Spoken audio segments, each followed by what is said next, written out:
I am the goddess of mercy, so named by Alpha and Omega.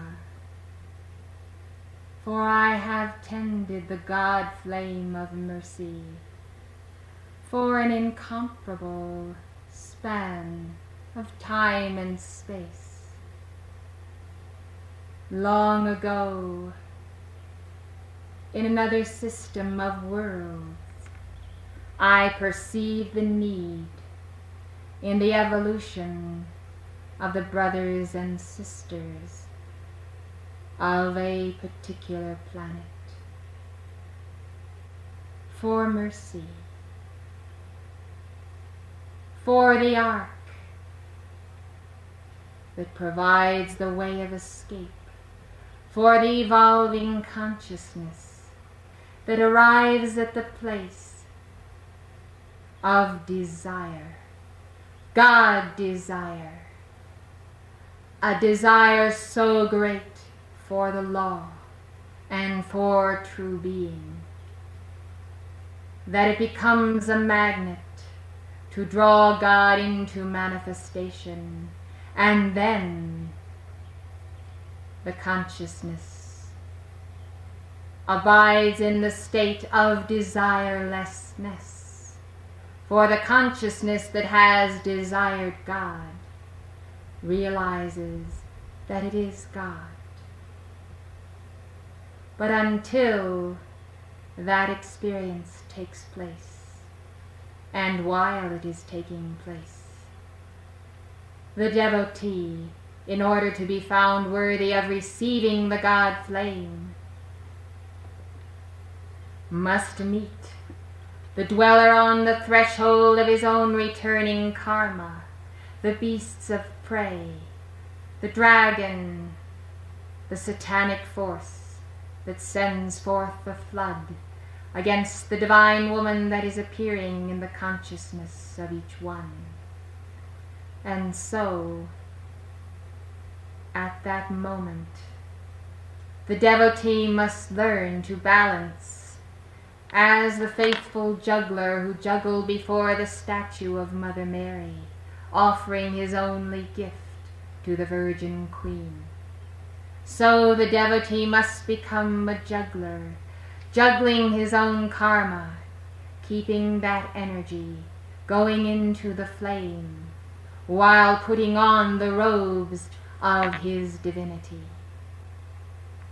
And I saw that if I knelt in prayer to invoke mercy from the heart of God on behalf of those who were finding difficulty in managing this juggling act, that they received succor and an upholding and a setting aside of certain passages of the orchestration of their own karmic evolution, until they might become a little bit stronger, a little bit taller on the path.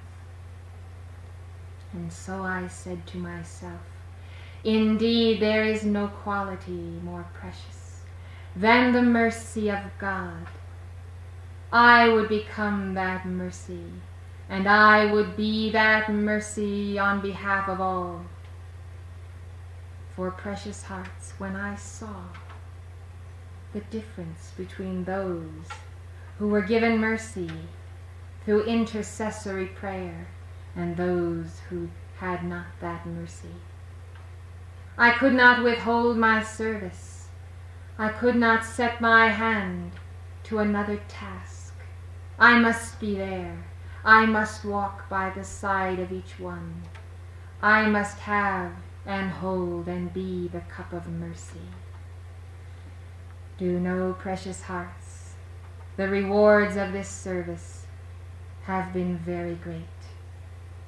Millions of souls have passed through the travail of Maya, of samsara, of the perversions of the mother flame, because I have held the flame of mercy, and because I have upheld it for you, precious hearts.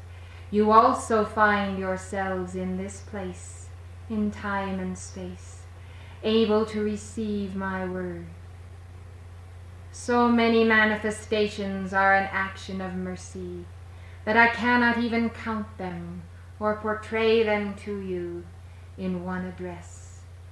I would point, however, to the great mercy of nature and the nature kingdom, that with all of the effluvia, with all of the contamination of mankind, the precious elementals, by the action of mercy's flame, are still able to create a perfect rose, flowers in the fields of life, trees that provide shade and protection, great forests and vast plains, and the cycles of the year and of the harvest and of the sowing are kept by the action of mercy. For you see, I know that it comes as no surprise to you, but I must tell you that mankind's own karma shows that they do not merit the setting aside of their own darkness. They do not merit all that they have, and yet God in his infinite goodness has again and again listened to the pleas of my angels, of my office, of Mary the Mother, and other lady masters, who have journeyed to the courts of heaven to make intercession on behalf of a wayward humanity. Just a little while longer we have pleaded, for mankind, if they but knew the law, would do the works of that law in action. And so we have given dispensations of mercy from this very platform through our messengers. We have delivered the karmic edicts concluding dispensations of mercy for the publishing of the everlasting gospel, for the expanding of the teachings, for the drawing into the light of greater and greater numbers of souls who would take the cup offered by the lords of karma and drink all of it in the name of the risen Christ. And so the lords of karma are rewarded this day, that this assembly has gathered together to uphold the light on behalf of America, on behalf of Saint Germain, on behalf of the planet Earth. And the lords of karma are watching to see how the efforts will be forthcoming, how the devotions will be given in this conference, and what final dispensations can be made on the 4th of July. And so I come to inaugurate a cycle of the violet fire of freedom in the heart of the Mother, for the balancing of the emotional bodies of mankind and the perfect outpicturing of the blueprint of the etheric plan held in the heart of God for each one. You have a fiery blueprint, and it comes forth from the hand of Almighty God as a branding iron to fire upon your consciousness anew, to accelerate within your being the ancient covenants, the perfection of the law, the divine geometry of our fathers and of the Ancient of Days. This is mercy, that from deep within the etheric body, the divine pattern and plan can be restored at conscious levels. For a moment there is a bleating in the human consciousness, like the bleating of the lambs. And there is that feeling of the sacred fire as it comes in contact with the outer momentums of carnality. But when the imprint of divinity is stamped upon the forehead, it reverses the tide of the mark of the beast, and it sets forth for all time the image of the Christ, the King of kings and Lord of lords, For he is the one supreme being, the only begotten Son, the great Word out of which all were formed and created, and received the Christ consciousness in abundant measure to go forth and prove, as prodigal sons, the law and the word and the sacred trust.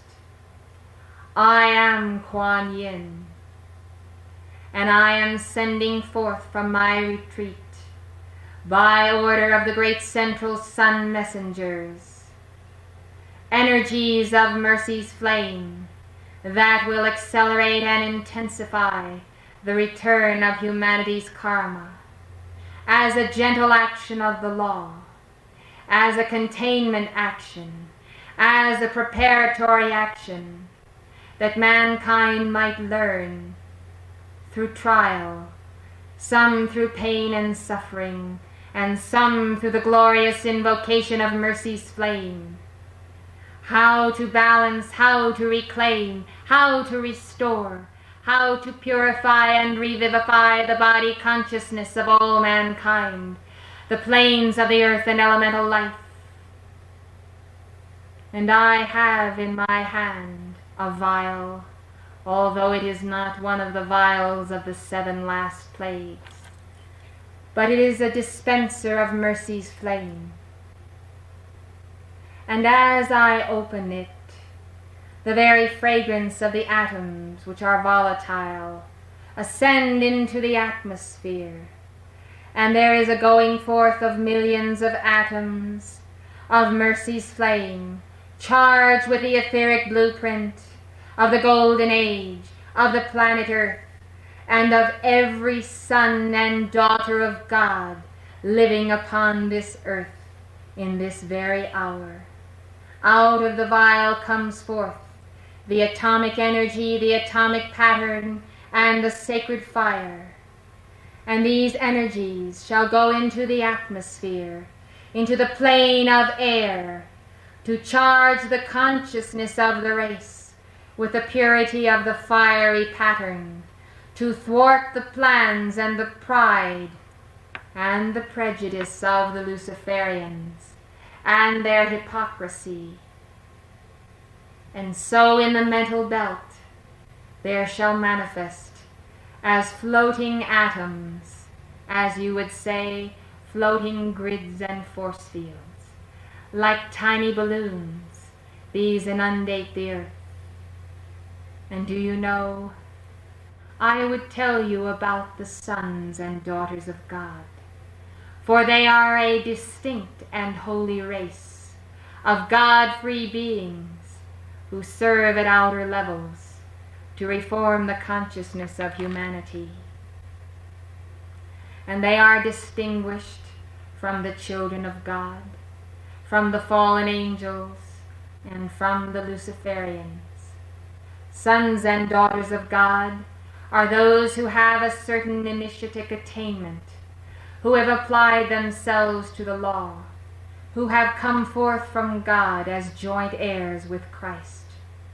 These are the true ruling class of a planet and its people, but their rulership has been usurped by the sons and daughters of Lucifer and the fallen ones.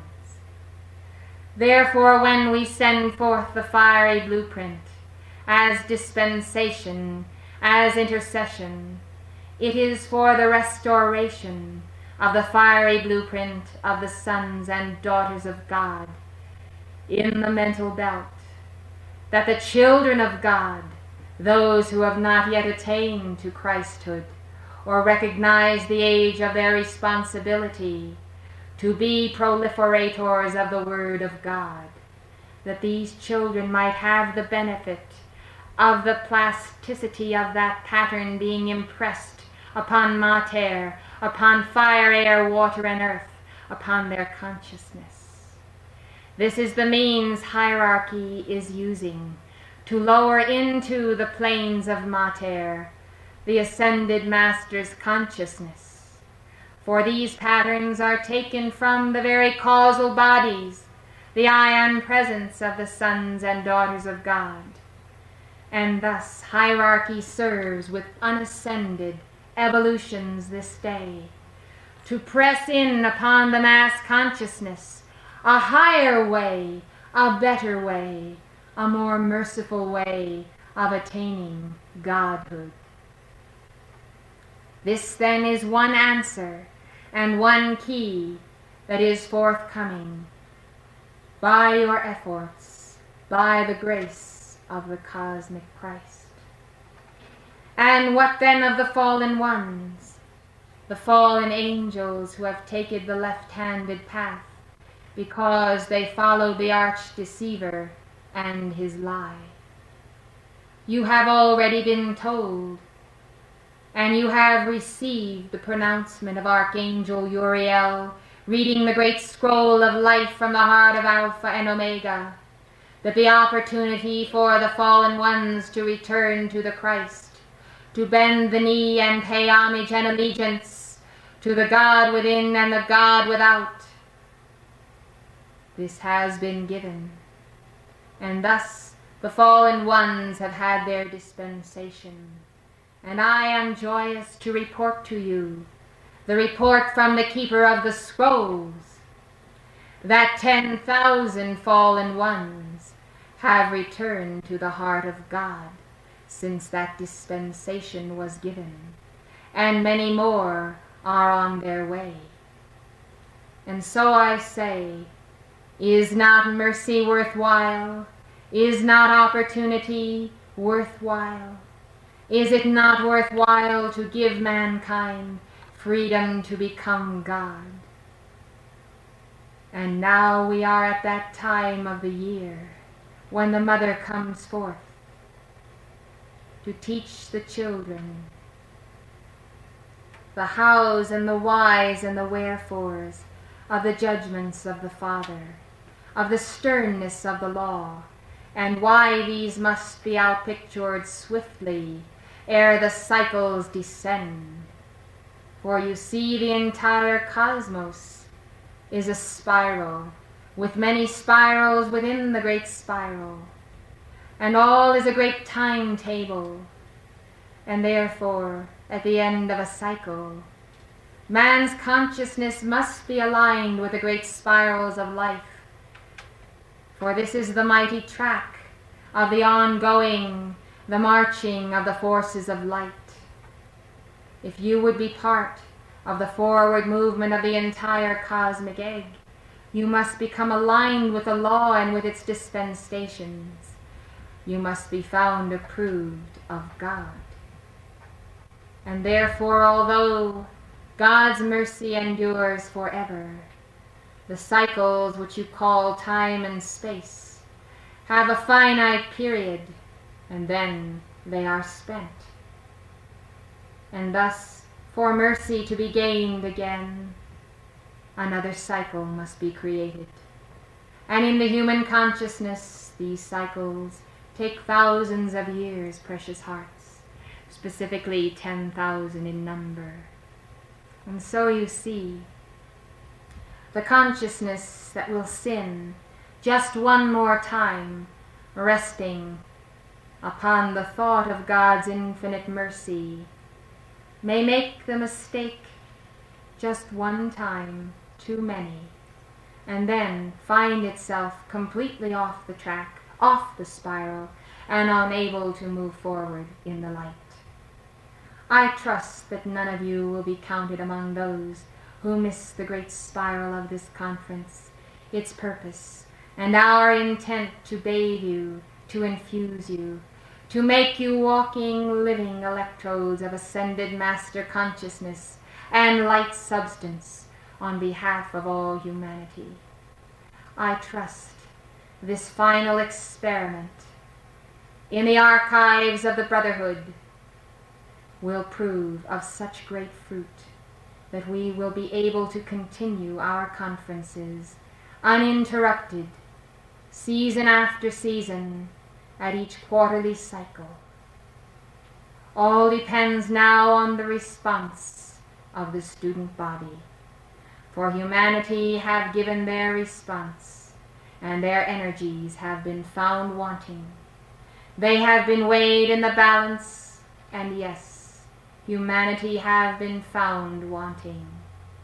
But the children of the light have not been found wanting, and the sons and daughters of God stand as the avant-garde of the age. And so the lords of karma are willing to entrust these, the devotees, with the momentums of light that will carry the earth forward into another cycle of opportunity. I am mercy's flame. I stand at the door and knock. The door is the door of opportunity. Will you open the door of opportunity and let in the ascended master consciousness? It is our fond hope, our trust, that you will. I thank you and bid you good afternoon.